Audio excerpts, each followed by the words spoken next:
What's up, my fellow Chibits? Today I'm here to bring you a Dragon Ball Super discussion video.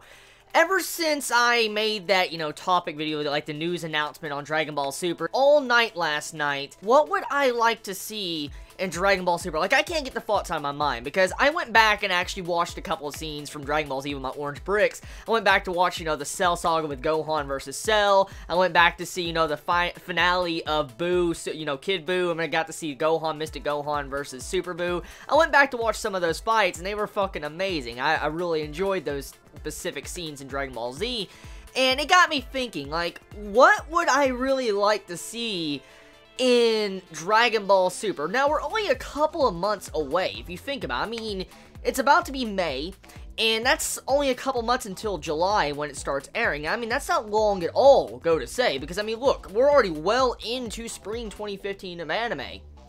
So, here's the thing. What would I like to see? Since we do know that this is being written by Akira Toriyama, and he's going to be writing the script and all sorts of stuff like that, and this is supposed to take place after the events of Majin Buu, we can assume that this is probably going to destroy all credit to GT. Like, GT is going to completely be rewritten, it's completely gone and axed. Even though it was already obvious that GT wasn't canon to begin with Akira Toriyama now doing this after Majin Buu writing a series, you could pretty much say that GT never existed. Like, that's kind of what Akira Toriyama is doing with the series. But before I get into that topic, I just want to discuss something real quick. Since this is taking place after Majin Buu, it hasn't really been given a specific date where this takes place. Like, it says after Majin Buu, so we know it's after Dragon Ball Z, but it's never stated in the article that I, read yesterday if it takes place after Battle of Gods and the Resurrection of Frieza. It never specifically stated if it was, and I'm assuming it does, because with the setup of Battle of Gods, with the different gods and the different universes and stuff like that, there was so much potential and set up there for so many movies. Like, Akira Toriyama wouldn't write something like that into a movie if he wasn't going to use that type of material, so it's very obvious we already kind of got the layout of what we should expect in the future tense of this series. Like, we should already know kind of who the main battles or villains are going to be of the series, probably the gods. But the question is, like, what do we really want to see? As someone that has been following Dragon Ball Z for a very, very long time, the Dragon Ball series and all that for a very long time, I've always wanted to see, different world elements or world building skills. Like, I've always wanted to see more information when it comes to the different verses, and I'm glad Akira Toriyama finally went more in depth with that in the recent movies, kind of showing us that there's different universes out there, different gods, and it makes me want to know more about these other worlds, these other different planes of existence, and I just hope that we get to see a lot of this type of potential in the upcoming new series. Now, hopefully, Gohan gets the respect he deserves. That's something I really want to talk about.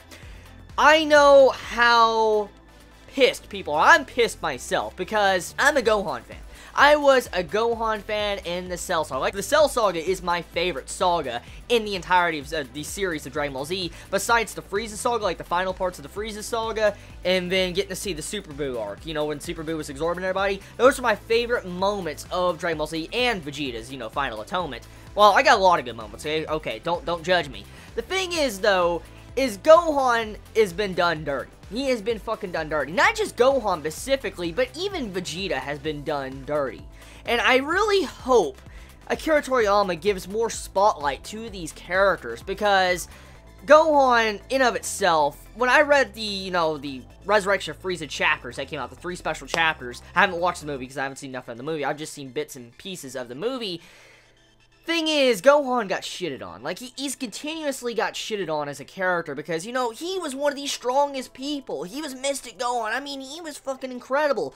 And then he gets done like he's done in the movie, like, what I've seen in the Resurrection of Frieza, and then get to see in the chapters of how, like, he doesn't even know if he can go into his Mystic Gohan state with Super Saiyan. I'm like, are you fucking kidding me? I'm like... So, it's really annoying getting to see something like that. So, I really hope Akira Toriyama focuses more on Gohan in this upcoming series, and along with Vegeta. I mean, I like Goku, and I'm a big fan of Goku, don't get me wrong, but I feel like to take this upcoming series into a really good direction would be to kind of develop these other characters like Gohan and Vegeta, get to see them have more of the spotlight and defeat a major adversary in the series, because Vegeta, man, he's an amazing character, but I felt like for the majority of Dragon Ball Z, he was... Let's face it, he was done dirty. I mean, with Frieza, with Cell, with Boo... And, I mean, I love the development that Vegeta got. Oh my god, the development he got in the Boo Saga was fucking phenomenal. One of the best things when it came to Dragon Ball Z. But I hope Vegeta gets a spotlight where he takes down someone that Goku himself cannot even take down.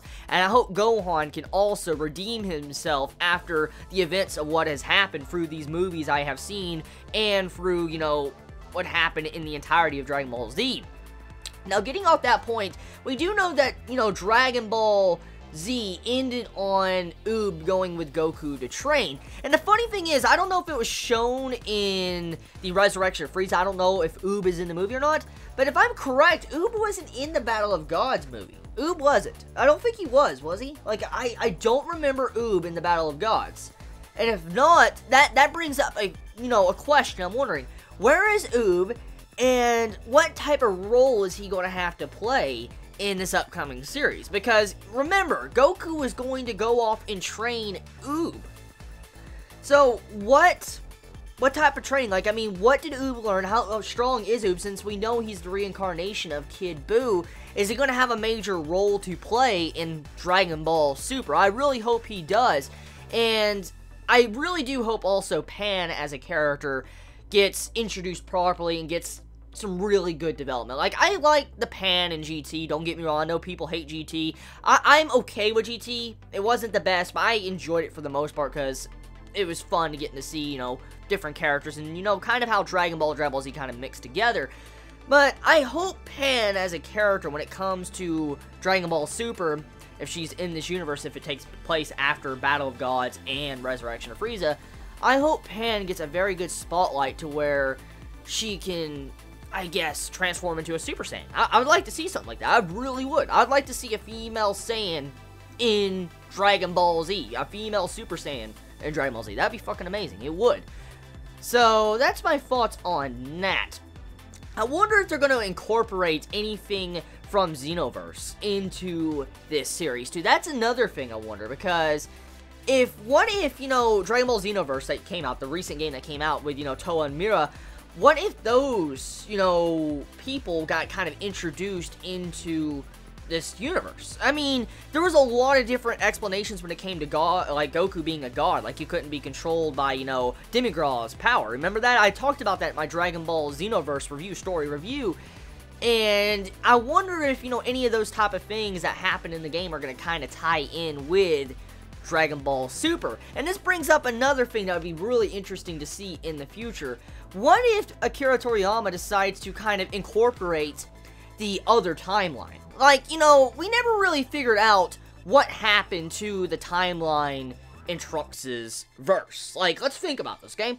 He killed Cell, he killed the androids, and that was it. That's like the last thing we saw besides the game, you know, Xenoverse. We don't know if it's specifically canon or not, but I'm getting at is we never got to see in the anime or manga what happened to Trunks' universe, because we do know Majin Buu was there. Majin Buu was in that verse. He was on Earth. So what did they do about Majin Buu in Trunks' timeline? See, there's a lot of questions I have right now, so I wonder if Akira Toriyama is going to try to dive into that too. That'd be really cool getting to see, you know, future Trunks once again. So that's about it. That's what I wanted to discuss when it came to this video. Let me know your thoughts. What do you want to see from Dragon Ball Super? I love you all so much. Please be safe. Chibi out.